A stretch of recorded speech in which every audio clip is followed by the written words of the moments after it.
بسم اللہ الرحمن الرحیم۔ السلام علیکم۔ اس ملک کی سیر کو جائیے اور ڈالر بھی کمائے۔ نیا انکشاف یہ ہے کہ تائیوان نے انفرادی سیاحوں کو $165 دینے کا اعلان کیا ہے جو اپنی تعطیلات وہاں گزارنا چاہتے ہیں۔ دوسری جانب گروپ کی صورت میں آنے والے سیاحوں کو بھی رقم دی جائے گی تاکہ وہ یہاں کا دورہ کر سکے۔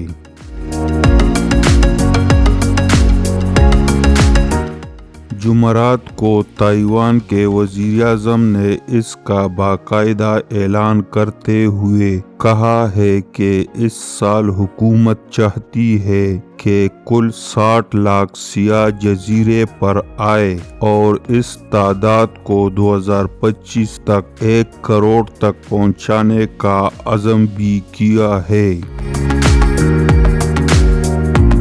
نئے اعلان کے تحت پہلے 5 لاکھ سیاحوں کو فی کس $165 اور 90,000 سیاحتی گروپ میں فی گروپ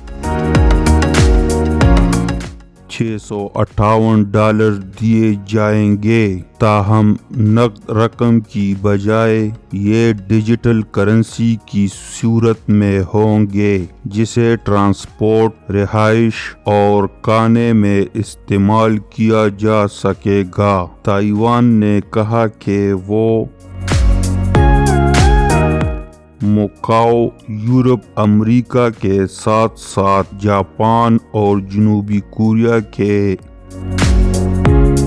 سیاحوں کو راغب کرنا چاہتا ہے۔ تاہم سال 2022 میں یہاں امریکہ، جاپان، انڈونیشیا اور ویتنام وغیرہ سے صرف